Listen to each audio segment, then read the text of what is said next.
Muito boa noite. Estamos aqui começando mais um Pense Brasil Nordeste, né? Conversando sobre o Brasil a partir de um olhar advindo do Nordeste, né? Essa, essa é esse é um programa fruto de uma ideia de Luiz Nassif que a gente pudesse dar visibilidade às pessoas, às coisas, à cultura, ao desenvolvimento, à história do Nordeste. Hoje eu tenho um prazer enorme de conversar com alguém que dispõe de uma estatura política muito forte, né, muito grande, alguém que se faz respeitar, se fez respeitar ao longo de toda a sua vida, de toda a sua trajetória, e que é uma referência muito grande para aquele Brasil que eu chamo Brasil decente, né? O Brasil que acredita em mudanças, que sabe que é possível avançar. Eu vou conversar hoje com Luísa Erundina. Ela é deputada federal por São Paulo, mas nasceu em Uiraúna, no Alto Sertão da Paraíba, né? Luísa assumiu seu primeiro cargo público em Campina Grande, ainda no final da década de 50, né? Em 71, emigra para São Paulo, perseguida pela ditadura militar, pelos espaços reduzidos de um Estado oligárquico como, como era, e aí, em certo ponto, ainda é a Paraíba, né? Mas mudou muito ao longo desses anos. Em 80, participa da fundação do Partido dos Trabalhadores, em 82, se elege vereadora na cidade de São Paulo, em 86, se elege deputada estadual, e em 88, torna-se prefeita da maior cidade da América Latina, exatamente São Paulo, né? Sendo a primeira mulher a assumir tal cargo. Em 93, depois do impeachment de Collor, Luiz Erundina é nomeada ministra da Secretaria da Administração Federal, né? E no ano de 88, já no PSB, e eu entrei no PSB, eu digo publicamente, em função principalmente da presença de Luiz Erundina, porque eu sempre tive um respeito muito grande, né, tudo aquilo que ela representa. Ela é eleita deputada federal por São Paulo e, desde então, mantém sua presença no Congresso, né, sempre de uma forma altiva, e hoje é uma militante, é uma deputada federal do PSOL. Luiz Erundina, muito boa noite. É um prazer enorme tê-la aqui como, né, alguém que tem uma história de vida que faz ter uma visão privilegiada da sociedade brasileira. Você sai da Paraíba na década de 60, começo da década de 70, empurrada para São Paulo em busca de trabalho, né? Ao mesmo tempo, você encontra em São Paulo um outro Nordeste, lutando pela sobrevivência diária, pelo pão, pelo trabalho. Eu queria te perguntar inicialmente, agradecendo a tua presença aqui, como é que você viu as transformações da sociedade nesses 50 anos, né? Quais os grandes desafios e lutas que o povo e a classe trabalhadora enfrentaram nesse tempo seu na política, que você pôde acompanhar e pôde participar? Muito boa noite, Luiz Erundino. Boa noite, governador Ricardo Coutinho. Eu aqui agradeço a oportunidade. Eu vivo em São Paulo, mas o coração, a mente e a atenção permanentemente é voltada para o que acontece aí no Nordeste, na Paraíba. E o teu desempenho na política no nosso estado, aí da Paraíba, é uma referência e tem repercussão positiva. Chega ao Sul, né, a tua capacidade de governar, o teu compromisso com o povo. Você não faz concessões como gestor público e o teu foco, a tua atenção, tua dedicação está voltada, sem dúvida nenhuma, ao interior do Estado, também à capital. Você foi prefeito 2 vezes, em 2 governos, também governador 2 vezes, 2 governos. Então, a tua experiência de vida com o povo paraibano e o povo da capital de João Pessoa é algo também de muito valor, quer dizer, é um legado que precisa ser preservado, precisa ser valorizado, reconhecido, e você ainda é uma pessoa jovem, é uma pessoa que acumulou muita experiência e muita relação com o povo durante um período longo, que é esse em que você exerceu mandatos, além da tua liderança sindical, antes de você entrar em partido e se tornar detentor de mandatos, tanto legislativos como executivos. Então, por tudo isso, é um patrimônio que pertence ao povo da Paraíba e eu me sinto muito ligada a vocês aí na Paraíba. Eu gostaria de ter feito política no meu estado, mas como você mesmo antecipou aí, né, eu fui obrigada a sair da Paraíba. Não tive essa chance de me colocar à disposição, né, da organização política do nosso povo, né, de colocar esse povo no nível de compreensão de que ele é um poder, é a fonte do poder ao povo. Não somos nós que somos delegados da representação desse povo nos espaços de poder. Então, eu tenho uma atenção voltada a vocês aí na Paraíba. Acompanhei sempre, muito proximamente, através de você pessoalmente e também dos nossos amigos comuns aí na Paraíba, o trabalho extraordinário que você tem feito aí no Estado, na capital. E, portanto, eu me sinto assim, né, agradecida por estar aqui com você, falando através desse meio eletrônico de comunicação com o meu povo, o povo aí da Paraíba, né, dizendo do que o povo nordestino que vive aqui em São Paulo e em outras capitais do país vive provavelmente uma situação muito pior do que os que vivem na Paraíba, apesar de todas as dificuldades, né? A seca, o problema da água, que é um eterno problema que não se resolve, que a vocação do Nordeste não é a agricultura, né? É muito mais, é diferente a vocação econômica da região. E, no entanto, esse potencial que a região tem do ponto de vista da riqueza do solo, né, e a escassez da água, da umidade, exigiria uma outra política para o Estado, de desenvolvimento do Estado, mas uma política, né, levada pelo Estado brasileiro. Por exemplo, a questão da energia, nós estávamos falando, né, das novas matrizes energéticas que estão sendo desenvolvidas, sobretudo aí no Nordeste, né, usando o sol, o calor do sol, usando o vento, você da força do vento, a força da energia solar, a força do vento que é franco e amplo e potente aí no Nordeste. Então, tem tudo para ser uma grande região, se houvesse um olhar do Estado brasileiro para essa região. Mas, lamentavelmente, mesmo os políticos daí, a gente percebe que não veem o Nordeste, né, com o coração, quer dizer, com a atenção, com a dedicação que a gente imagina que deveria ser. Tem alguns, não vou dizer que são todos, mas não vejo por grande parte das lideranças do Nordeste no Congresso Nacional, né, com aquela preocupação, né, com aquele apelo para que os seus mandatos pudessem estar colocados a serviço do desenvolvimento da região, né, sem aquele paternalismo, assistencialismo que ainda é muito forte na atitude dos representantes nossos, né, nos espaços de poder, mas isso só se resolve com mudança cultural, de cultura política. E é por isso que Paulo Freire ele me dizia assim: você não é política, você é uma educadora. Aí ele se corrigia: não, você é uma educadora política.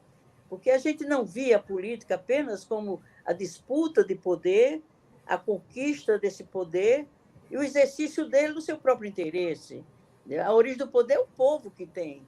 E se ele nos confia, é para a gente usá-lo, devolvendo esse poder à sua origem, que é o povo. Portanto, Ricardo, eu quero te dizer que você é uma dessas lideranças políticas. Eu sei das dificuldades que você vem enfrentando, né?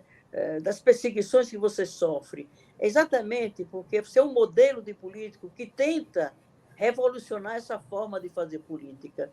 essencialmente voltada para o povo, respeitando as decisões populares, consultando o povo naquilo que é de interesse dele. Então, por isso que eu te faço um apelo, né? Não se deixe desanimar, né? Se desalentar daquilo pelo que você passa injustamente, mas o povo da Paraíba precisa de você. Eu diria até o povo do país. Você certamente está designado, está vocacionado, né? Tem um desígnio a partir do qual você terá que chegar a outros espaços para exatamente nesses espaços de poder nacional você voltá-los ao interesse da Paraíba, que é isso que você tem feito a tua vida toda. Portanto, para mim é um prestígio estar aqui no teu programa, né? E é uma oportunidade de eu dizer ao povo da Paraíba, cuidado, né, com certos momentos que a política cria, né, a partir de interesses escusos, nem sempre expressos estão, que é a luta rebaixada pelo poder.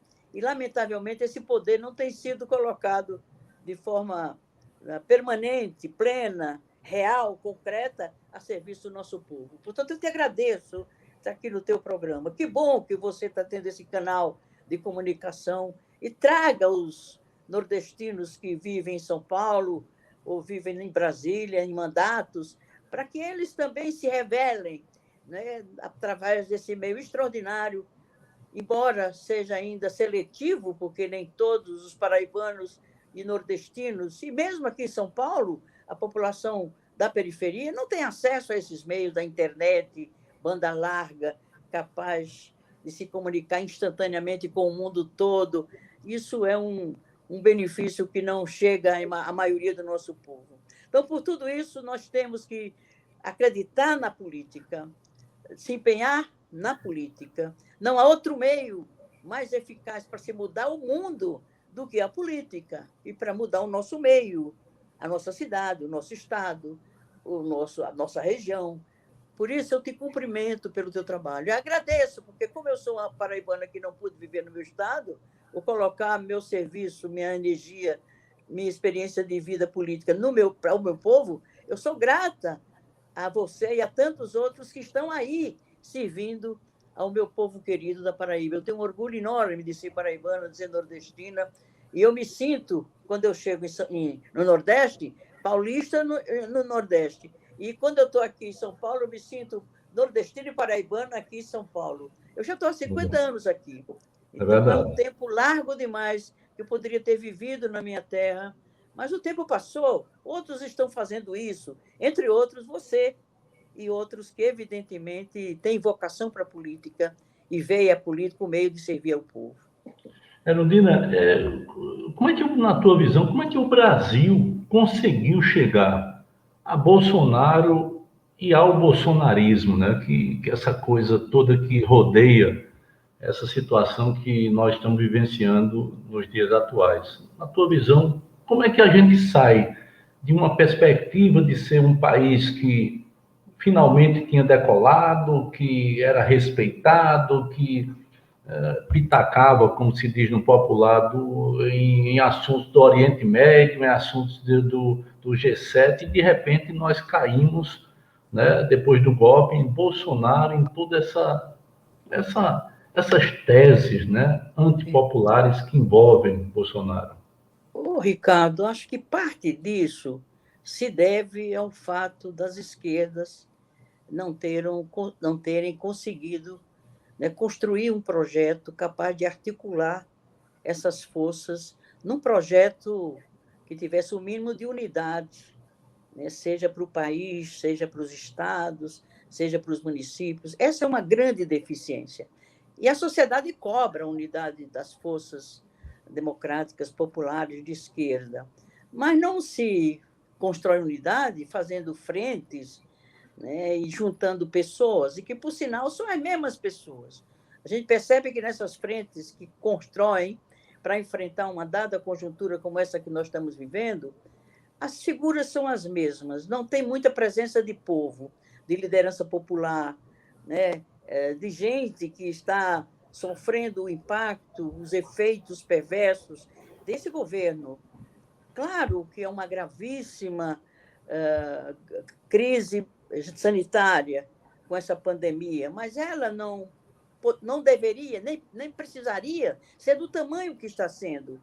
Por quê? Porque o governo genocida do que está aí no país, que não preparou as condições para diminuir o impacto dessa pandemia.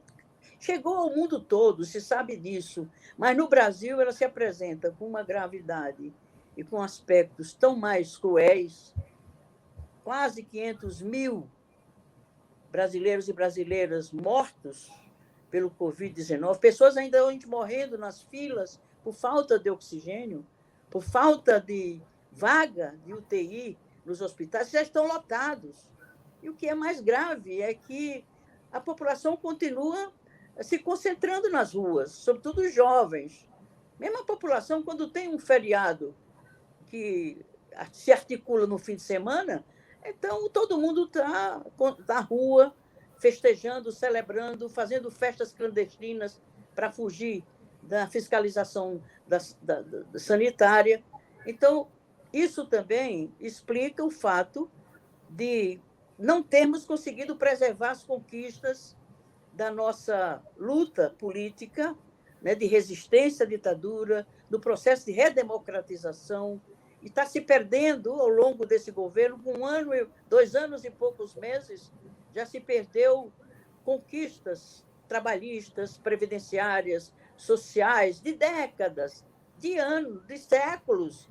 Por exemplo, os direitos trabalhistas, os direitos previdenciários, né, se perderam. Grande parte dessas conquistas desapareceram por conta de um governo que é esse que não tem compromisso, né, com o povo, não tem compromisso nem com a vida do povo.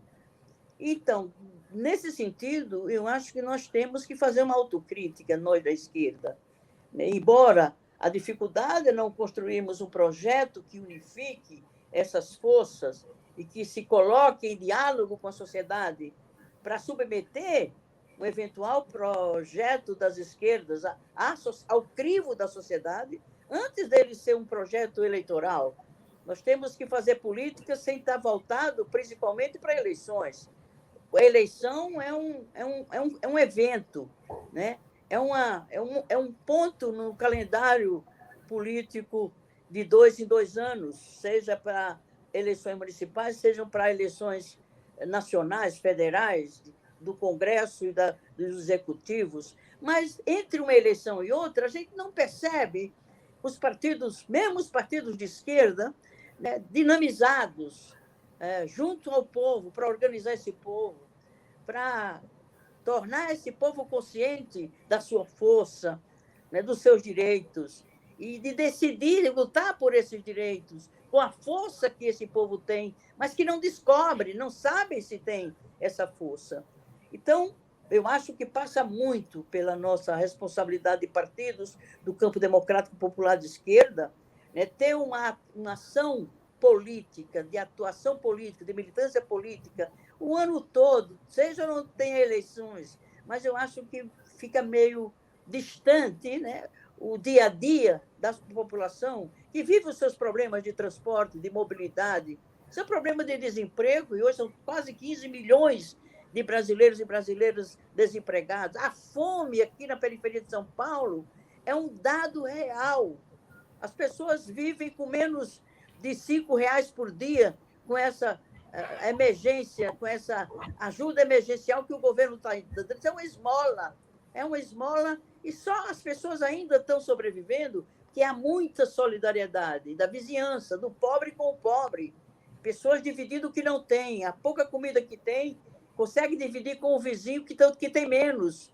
Portanto, há um sentimento de solidariedade que emerge da convivência entre os pobres, né? E, num certo sentido, de outros segmentos da sociedade, mas numa escala muito pequena. Isso por conta de um governo, né, que não está nem aí, né, para a situação do povo, e muito menos de prover os meios para impedir a fome, né, para impedir o desemprego em massa, para impedir o agravamento da saúde pública. O SUS quase que ele privatiza antes da chegada da pandemia. Ele já estava com um decreto pronto, assinado, para privatizar o SUS. Você imagina, Ricardo, se o SUS, não existisse o SUS, que a desgraça do povo brasileiro, do ponto de vista da defesa da vida, da preservação da vida, teria sido ainda mais grave, Muito pior, mais grave. porque está provada a necessidade do SUS, está provada a eficácia do SUS, né, pelo seu quadro de pessoal, de médicos, de enfermeiras, de assistentes, de funcionários e de outros profissionais. Quer dizer, eu acho que a sociedade deve ter descoberto o SUS. E isso faz com que a gente, a partir dessa crítica, trágica experiência de morte, de doença, de tristeza, né, de sofrimento, de dor, de luta, a gente recoloque o SUS como uma conquista da sociedade e que não sofra mais, né, o descaso, a indiferença, o não destinar a infraestrutura, os cuidados, o número de leitos suficiente para prevenir uma situação como essa que estamos vivendo hoje. Então, Ricardo, eu acho que nós temos que recriar a política brasileira, a nossa política, inclusive no campo da esquerda. Não dá mais para a gente se orientar apenas pelo calendário eleitoral. Não dá mais para fazer relação com o povo no ano eleitoral, ou às vésperas de um ano eleitoral. E eu acho que isso pode ser um diferencial, ou deveria ser um diferencial, entre um partido democrático popular de esquerda e a imensa maioria dos partidos que não estão nem aí com o povo. Eles compram os votos, eles reproduzem a dominação, a subserviência, o paternalismo, o assistencialismo junto às camadas populares. Então, temos que fazer uma revolução cultural na política e uma revolução do ponto de vista de desenvolver o princípio da solidariedade. A solidariedade não como uma atitude, né, generosa de alguém com alguém. Não, a solidariedade serve a todo mundo, a quem é solidário e a quem recebe a solidariedade, que isso iguala os seres humanos, é serem iguais, apesar das diferenças, das distâncias sociais que existem entre elas.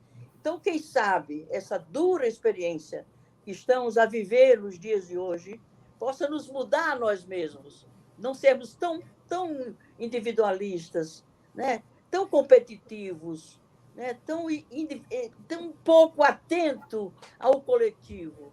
E o coletivo nos forma, o coletivo nos fortalece, o coletivo nos empodera. Vê a experiência das comunidades locais, né? Das comunidades eclesiais de base, que num outro tempo foi diferente, até porque a igreja, como tantas outras instituições, não acompanharam a história e o processo histórico e, consequentemente, não ajudaram a preparar o enfrentamento de situações como essas que estamos vivendo hoje, né?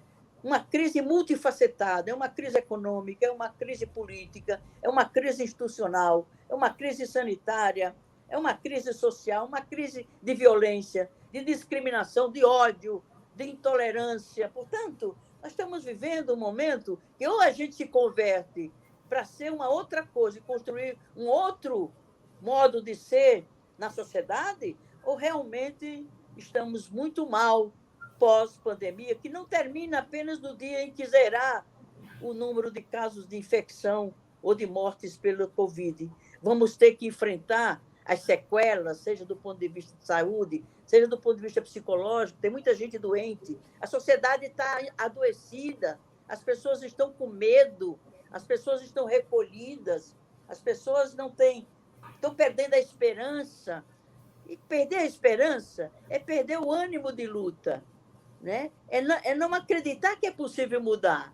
E a gente tem que acreditar nisso.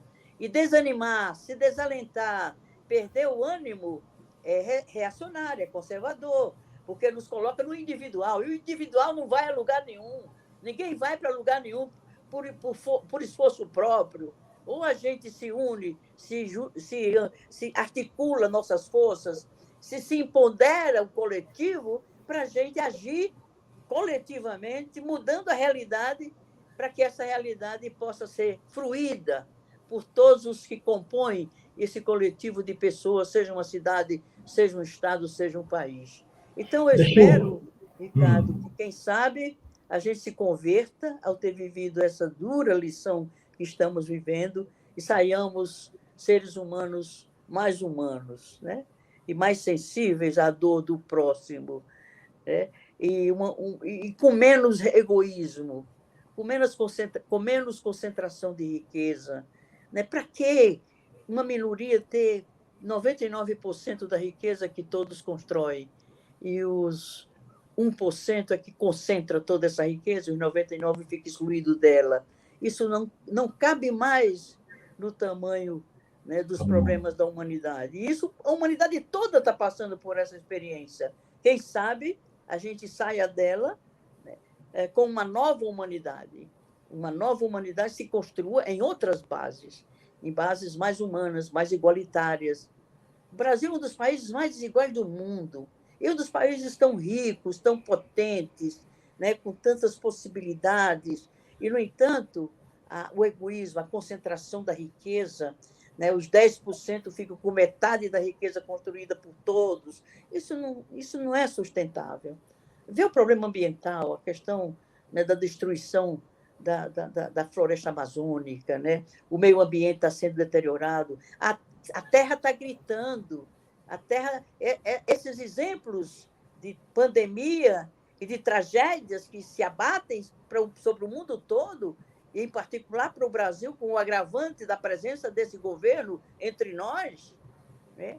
Que isso não é suportável mais. A natureza está gritando, porque ela está morrendo, ela está sendo dilacerada, né? Quando ela podia conviver harmonicamente com o ser humano como ente da natureza. Não somos mais nem menos, somos diferentes do vegetal, do animal, porque somos um animal, só que é um animal que tem inteligência, que sabe que existe. Então, eu acho que tem que haver uma descoberta do ser humano como ente da natureza e como ente semelhante ao outro, semelhante seu, que tem uma vida finita. As pessoas vivem como se não morressem, sabe? É um apego ao dinheiro, é um apego ao poder, um apego à riqueza, que dá a impressão de que essas pessoas se imaginam eternos. E, lamentavelmente, ou até porque é próprio da condição humana, e é a finitude que a gente tem que conviver com ela.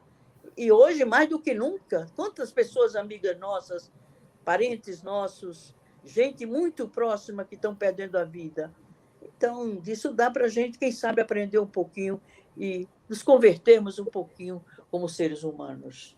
Luiz Arundina, você estava falando aí uma série de coisas, inclusive algumas que eu iria procurar assim aprofundar, mas uma ela é muito estratégica para a relação do Estado brasileiro com a sociedade, com o povo, né? Que exatamente são os serviços públicos. Bolsonaro não foi nem antes da pandemia, foi durante a pandemia. Estava lá a autorização dentro de uma portaria do Ministério da Fazenda para privatizar, né, elaborar um modelo de privatização da atenção primária à saúde. Você imagina, se privatiza a atenção primária, os hospitais naturalmente iriam antes, né? Então, o que eu quero te perguntar é sobre essa questão da reforma administrativa. Você tem sido uma voz muito poderosa, mas muito persistente, né? Às vezes solitária, mas uma voz sempre presente na denúncia dessa destruição, né, dos instrumentos que fazem com que as pessoas diferentes social e economicamente possam ter o mesmo acesso a algumas coisas que são fundamentais, né? E o governo pauta, dentre várias privatizações, como Petrobras, Eletrobras, ele pauta insistentemente isso que eu chamo de destruição do serviço público, substituição por algo que vai depender exclusivamente de forças de mercados. Como é que está essa questão da reforma administrativa? Olha, já passou na CCJ, já se constituiu a comissão especial, que é uma representação dos partidos, e que, como a esquerda os progressistas somos uma pequena minoria, 130 em 513. A nossa presença nessas comissões ela é muito pequena. Nós somos apenas 6 das oposições, numa comissão que tem mais de 50 membros, enfim, entre titulares e suplentes. Né? Então, as coisas se resolvem no voto, e a maioria de voto está com eles têm o controle. Tanto é que, com essa mudança de regimento da casa, que o atual presidente, né, Arthur Lira, que foi eleito com dinheiro público, né, porque o governo fez, inclusive, um orçamento paralelo, clandestino, de 3 bilhões de reais para cobrir os custos da eleição do presidente do Senado e do presidente da Câmara. Portanto, não são pessoas que tenham nenhum compromisso com a sociedade, com o povo, com o trabalhador, nada, porque eles estão nesses mandatos, e presidente da Câmara, presidente do Senado, graças ao dinheiro público que passou pelas mãos e pela direção do Bolsonaro, que é a forma como ele age. Primeiro, ele negava o Congresso, negava o Supremo, queria fechar tudo, e como viu que não conseguiu no tempo que ele pretendia, então ele resolveu comprar. Então, comprou o Centrão, né, que é a maioria dos deputados dos partidos, né, mais atrasados, mais à direita, mais conservadores, e hoje eles têm a maioria, é um verdadeiro, sabe, rolo compressor, eles aprovam o que eles bem entendem. E o tempo que a gente tinha para obstruir, né, para apresentar emendas, para apresentar destaques, para tentar diminuir o dano, ele tirou. Pouca gente pode interferir. A gente tenta obstruir até as madrugadas, mas não muda uma vírgula daquilo que vem do executivo, né, e que vem das bases do governo, que tudo para atender à política do Guedes na área econômica, porque ele é o homem do mercado, né? É um homem que tem ações em bancos, ele é sócio de bancos fora do Brasil, dentro do Brasil também, e é ele que dirige a política econômica do país com os olhos voltados para o mercado financeiro internacional e nacional. Então, é destruir o patrimônio público. E eles vêm destruindo. Né? O Plano Nacional de Privatização elimina as empresas, a Caixa Econômica, o Banco do Brasil, o BNDES, os Correios, enfim, todas as empresas públicas, além da Eletrobras, que já se foi, ainda resta o Senado, mas dificilmente o Senado altera aquilo que a Câmara... Mas, às vezes, se consegue. Né?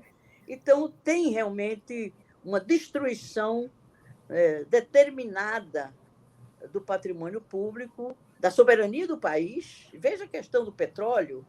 Eles estão... A Petrobras, eles estão fatiando a Petrobras, das várias empresas. A Petrobras é um conjunto de empresas que respondem por determinados aspectos da produção, para a distribuição, né? E a comercialização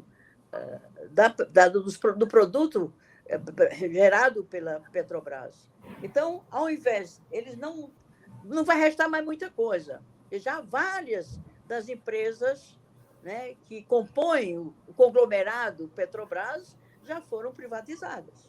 Então, o capital estrangeiro já domina o petróleo, o pré-sal.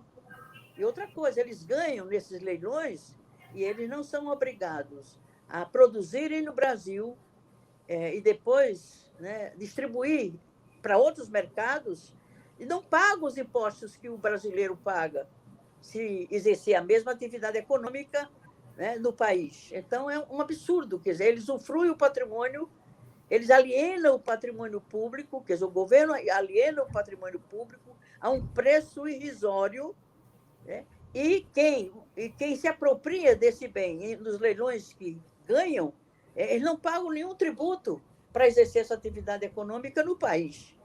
Então, por tudo isso, dá para ver que a votação da reforma administrativa, como foi a votação da reforma da Previdência, que diziam que era para haver uma a geração de emprego, a reforma da trabalhista, que ainda foi do governo Temer, começou com o governo Temer, né? As terceirizações das atividades, e agora a reforma administrativa, que não diz respeito apenas a se livrar do servidor público, que é considerado, né, o bode expiatório de todos os males que eles veem e acusam o Estado brasileiro como sendo exatamente os responsáveis, o servidor público, o Estado brasileiro, e dizem muito grande, muito pesado, muito custo, o custo do Brasil é muito alto. O que significa o custo alto? É o custo dos direitos sociais da população, as políticas públicas. Quer dizer, com essa reforma, não é só que se diminui o quadro de servidor público, a política salarial do servidor público, os vínculos de estabilidade do servidor público acabam, não tem mais direito a movimento grevista, não tem mais direito a nada, se essa reforma for aprovada. E isso significa o quê? O fim das políticas públicas. Não tem mais funcionário público para cuidar da saúde, para cuidar da educação, para cuidar da assistência social, para cuidar da mobilidade urbana, da habitação popular, dos serviços públicos de um modo geral. Portanto, a reforma administrativa é um prenúncio do fim das políticas públicas. E o Estado existe para isso. O Estado não existe apenas para arrecadar. Mas com a diminuição do tamanho do Estado, que ele diz que o Estado é muito grande, eles vão diminuir o Estado o quê? Diminuindo as políticas públicas, os serviços, né, que correspondem a direitos sociais, que estão na Constituição. A Constituição já está toda ela desmontada em relação aos direitos e às conquistas do povo brasileiro, dos trabalhadores, das trabalhadoras brasileiras. Portanto, é uma destruição, né, ampla e restrita de tudo aquilo que o povo construiu há décadas, há séculos. E a própria democracia, né, Ricardo? Nós estamos gravemente ameaçados de retrocesso de regime político. Né? Toda hora eles estão... E falam que ele está formando uma milícia com as polícias estaduais. Né?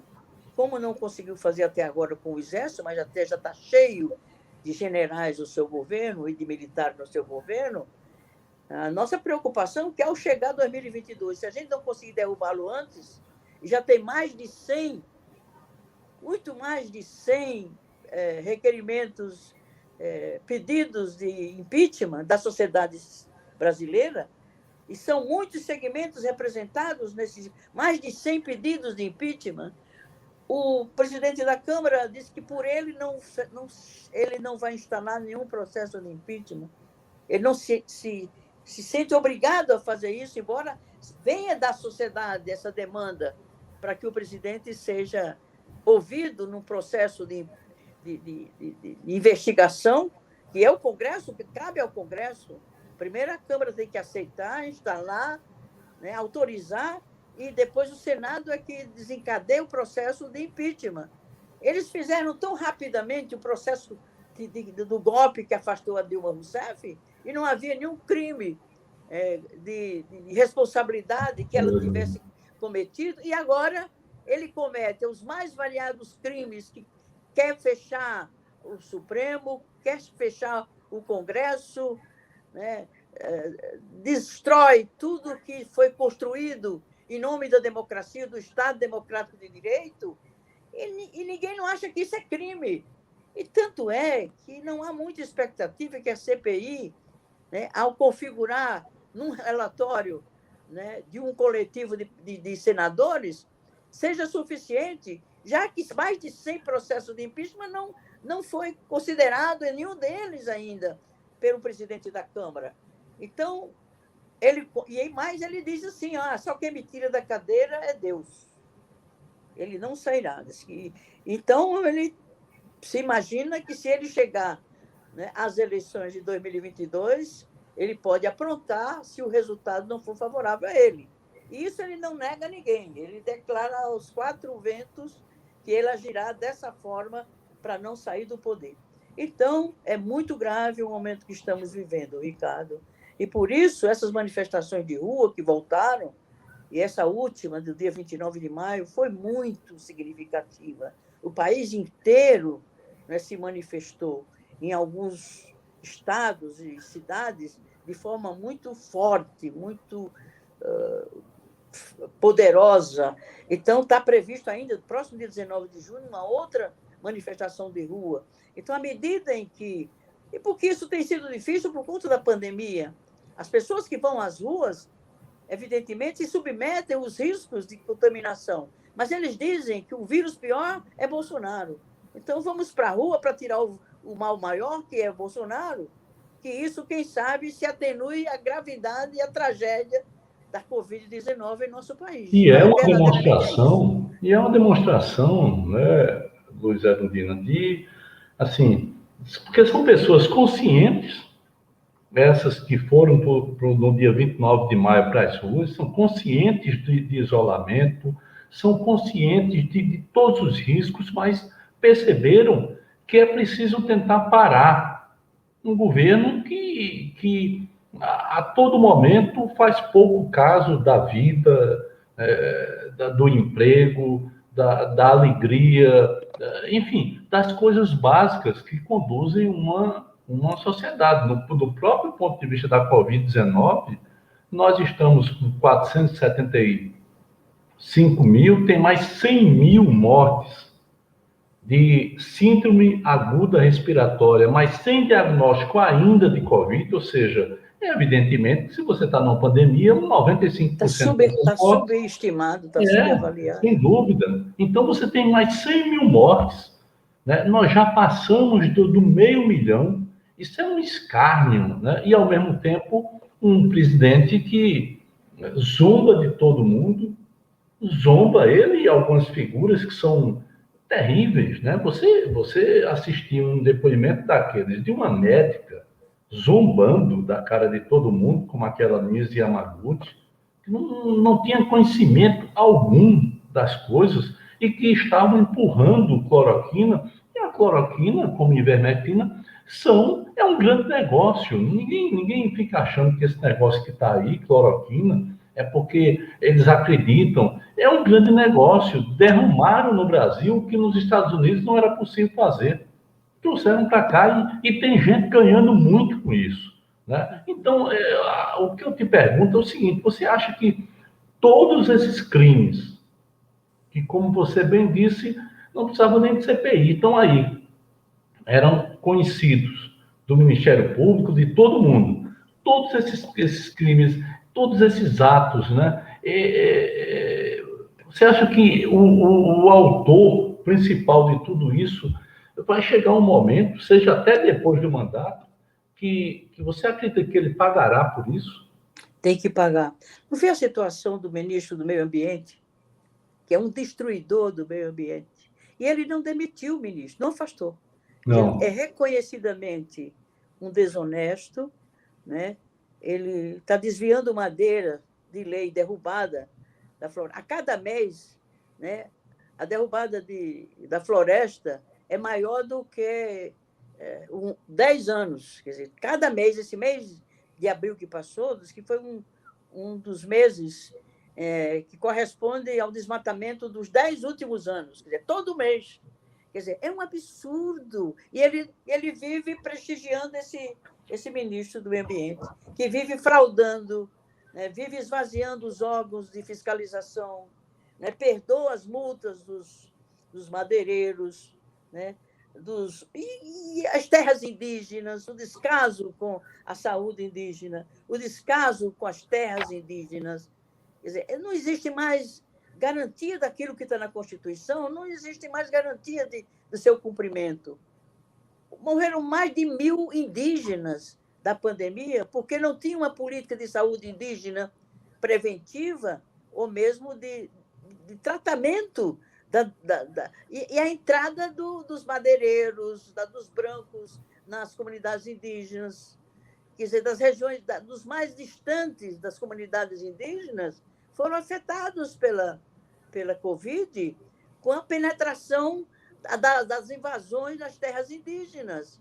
E o governo alheio, indiferente e omisso, ao ponto dele ter vetado um projeto de lei que a gente aprovou na Câmara, na fase mais aguda do início da pandemia, que era propondo medidas para atender as comunidades indígenas. Ele vetou 26 vetos. Ele acabou com o projeto que foi aprovado na Câmara e no Senado, né, voltado para a saúde indígena em relação ao combate à Covid-19.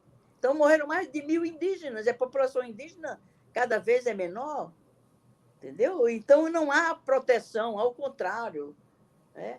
Então, com tudo isso, Ricardo, é preciso que as pessoas mais conscientes, mais comprometidas com tudo aquilo que o país construiu ao longo de sua história, né, sobretudo das últimos 50 anos, né, 21 anos de ditadura que causou ainda muita dor, tem muita dor ainda, tem muita ferida aberta ainda, porque os 434 desaparecidos políticos pelo regime militar não se revelou onde se encontram essas vítimas, esses corpos.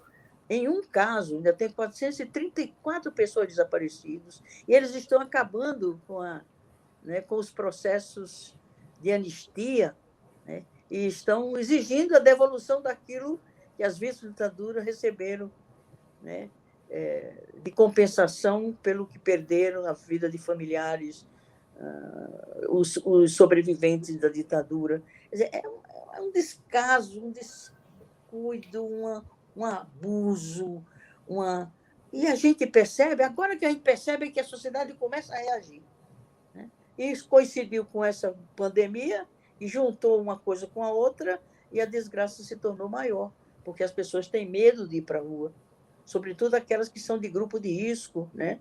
Mas eu acho que, a partir de agora, não há mais paciência possível, não há mais tolerância possível diante da tragédia que se abateu sobre o nosso povo. Fome mesmo. Uma cidade como São Paulo, né?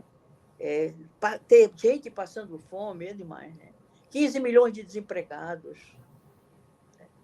É muito. É muito, É muito. muito grave, é muito grave. Por outro lado, Erundina, de uma forma paradoxal, a gente vê uma América Latina florescendo, né? Reflorescendo, né? Uma força popular impressionante, seja na Colômbia, onde você tem uma repressão violenta, né? A Colômbia sempre foi um país... Mesmo o Chile também, né? O Chile, com grandes manifestações, enterrando nas ruas o legado do Pinochet, né? O Chile vai construir uma nova Constituição, e grande parte dessa nova Constituição por fora das estruturas oficiais, partidárias, né? Quer dizer, você teve a Bolívia, que levou um ano, mas enterrou, sepultou o golpe violento que foi dado. Você tem o Peru, pela primeira vez, apresentando, pelas eleições, um Pedro Castilho, um professor de zona rural, quer dizer, aquele Peru profundo, né, que se diz, um povo, né, mais excluído, né, levando um cidadão, um professor, para uma condição de governança de um país. Ou seja, por outro lado, o Brasil, né, que está dentro da América Latina, mas as conexões não são as mesmas. Ou seja, os ritmos são diferentes, né? Ou seja, quando é que essa força, que eu vou chamar juvenil, né, vai contaminar, no melhor dos sentidos, esse nosso país? Quando é que essa América Latina, que se levanta novamente, né, ela chega, esses ventos chegam aqui no Brasil para que as coisas voltem ao seu caminho natural, digamos assim, de ascensão, né? De ascensão dos interesses, de ascensão das necessidades da maioria do nosso povo, né? Como é que você vê essa América Latina nesse momento e a relação com o Brasil? É uma esperança, né? É um vento de primavera que está soprando por aí. Então, quem sabe chega aqui ao nosso país. Mas é preciso que a gente também, né, levante, né, o ânimo daqueles que ainda acreditam na democracia, né, que sente falta da democracia, né, e resgate os direitos e as conquistas de tantas gerações que fizeram chegar a uma Constituição como a que temos, que nem é mais, já tem mais de 120 emendas constitucionais. Quer dizer, tá desmontada a nossa Constituição. É verdade que ela precisaria mesmo, nesse tempo, né, de se atualizar, mas não para poder ampliar direitos, para ampliar conquistas, né, para aumentar, né, para consolidar a democracia. Nós não concluímos o nosso processo de redemocratização. Antes de se concluir o processo de redemocratização, já veio essa tragédia se abatendo sobre nós, esse bolsonarismo, que é mais do que a figura nefasta do presidente, que é uma onda de direita, né? Enfim, obscurantista, moralista, né? Enfim, retrógrada. Tem os que estão. Ele foi, inclusive, mantido e financiado por empresários que sequer foi declarado. Agora vem um empresário aí que bancou todo o material da sua campanha e não foi declarado. E ele nega que não passou por ele. Enfim, fica tudo pelo não dito. É incrível que nada pega nele, ou nada, nenhuma força é capaz de detê-lo. Essa sanha assassina, essa sanha mentirosa, ele mente, né?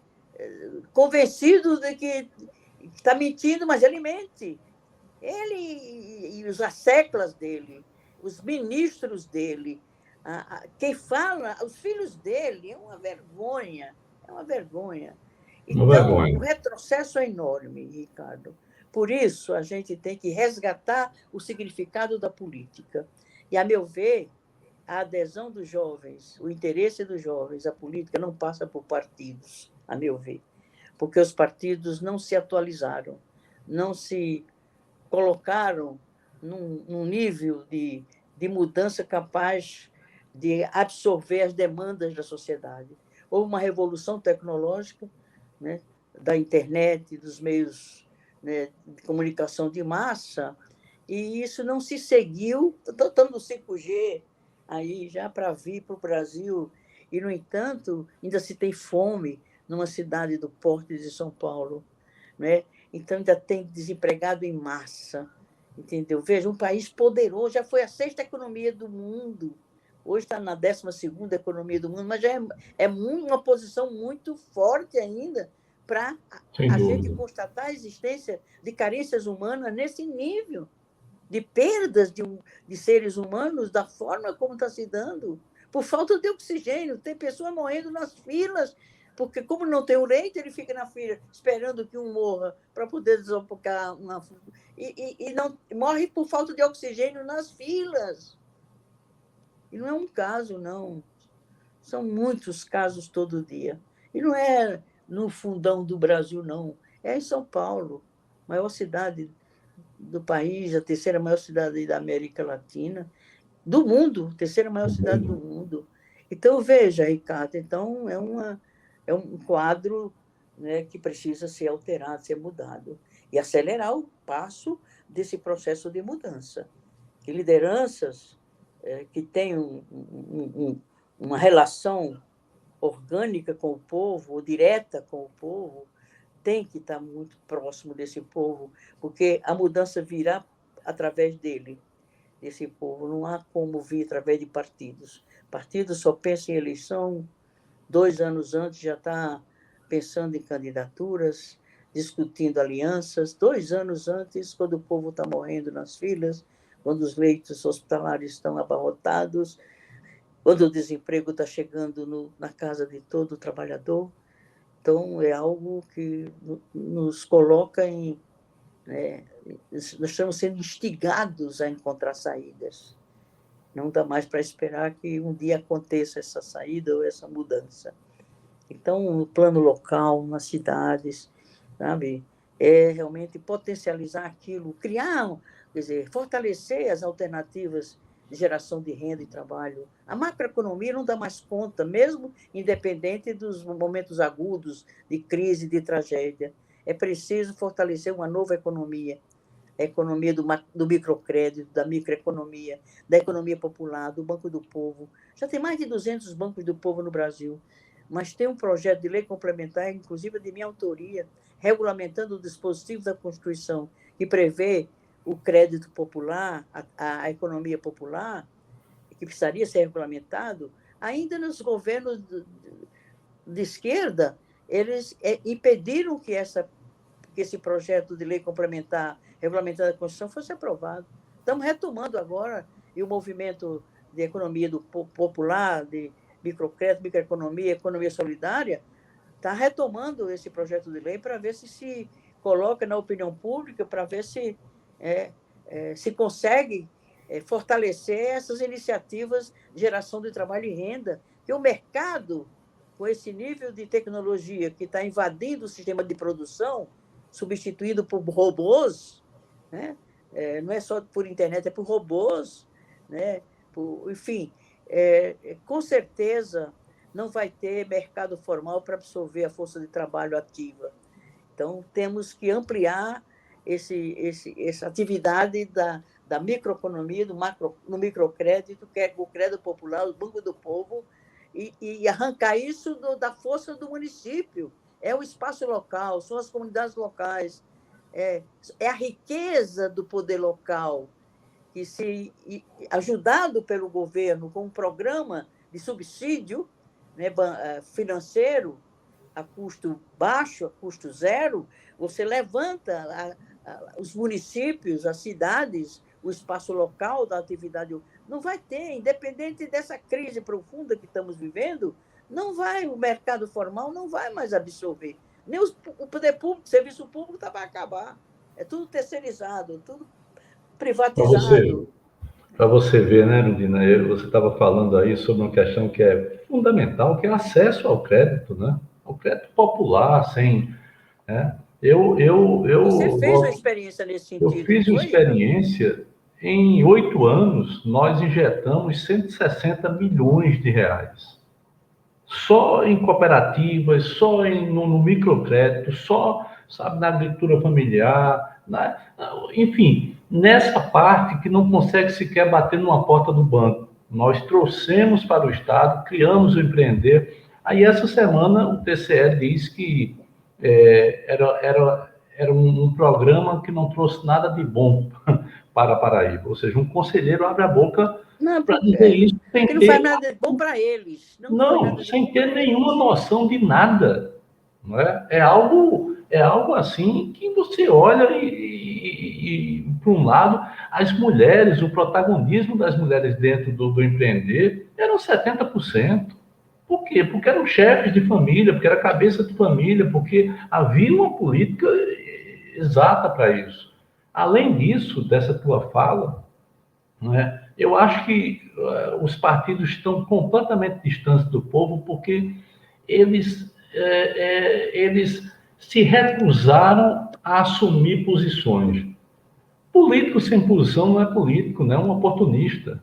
Então, eles se recusaram. Você vê pouquíssima gente que entra no debate para poder dizer, não, eu quero sim, para poder fazer isso, isso e isso, vou defender tal e tal coisa. Então, as ideias foram colocadas embaixo do tapete. E isso fez com que, né, todos os gatos passassem a ser pardos, a serem pardos, né? Exatamente por conta disso. Né? Então, o alerta que você faz é que me parece que é isso que política tem que ter ideia, tem que ter programa, né? Você tem que defender as coisas que você acredita, tendo a maioria da população a favor ou não. Claro. Hoje tem político que não defende o isolamento para não perder voto daqui a não sei quantos anos. É assim que as coisas, infelizmente, são. É terrível, né? É terrível. Então, Ricardo, temos que resistir, né? Resistir. E outra coisa, o drama também é a descontinuidade dessas políticas, né? Tem um prefeito, tem um governador que toma certas iniciativas, adota certas políticas, mas o povo ainda não está em condições de incorporar essas conquistas e impedir que outro que venha destrua essa conquista. Certo? E então, esse é um drama. Quer dizer, por isso, o poder tem que ser buscado, Ricardo. O poder é necessário para a gente servir ao povo. Tá? Tem que buscar esse poder, porque o poder nas mãos de quem ama o povo, acredita no povo e vive em função do povo, precisa ter poder. Não dá para minimizar, sabe, as limitações do poder. São limitados o poder nos marcos do capitalismo? Sim. Mas, por outro lado, dá para você atenuar a situação grave em que vive a maioria do nosso povo. Entendeu? E tanto é que, num estado pobre como a Paraíba, a gente teve notícia que era um estado que tinha suas finanças mais bem organizadas, mais bem administradas, portanto, não tinha, sabe, dívida pública em nível que não pudesse ser sustentável. Percebe? Então, é o espaço local, é o município, é o Estado, sabe? Em mãos que sejam ligadas ao povo, sabe? E esse poder ele tem que ser. Não abandone nunca essa busca do poder, Ricardo, né? Porque não é para você, é para o povo. É o povo que é atendido por governos que têm compromisso com o povo. É para isso que... Porque eles são a fonte do poder. É devolver o poder para eles, devolver o poder para eles, devolver as políticas públicas, que eles dão sustentação através dos seus tributos, seus impostos, enfim. Maravilha. Erundina, nós chegamos aqui a 1 hora e 2 minutos, quer dizer, um papo extremamente agradável. Eu quero agradecer muito a você, Estou às ordens, Ricardo, eu por nos lamento. dar essa injeção de esperança. Né? Eu, toda vez que discuto, eu tenho que lhe dizer isso publicamente, não vou dizer depois que terminar o programa, mas toda vez que eu discuto, eu tenho um sentimento muito forte de esperança, né? Uma energia boa. Algo que... Porque é revolucionária a esperança. Sabe por quê? Porque é uma energia que nasce na gente e ela é contagiante. É o vírus do bem. Sem dúvida, entendeu? sem dúvida. Porque você não desanima nunca, né? E você acredita. E acreditar, você contagia as outras pessoas. Como, por exemplo, a depressão, o desalento, a desesperança, é contagiante. Você contamina as pessoas que também ficam desanimadas, não acreditam, não vale a pena, não dá. Dá. O ser humano é capaz de criar, é capaz de transformar, tá? Coletivamente. Ninguém pensa que sozinho vai fazer grande coisa, não. É coletivamente, é organizar o povo lá na base, lá onde ele está.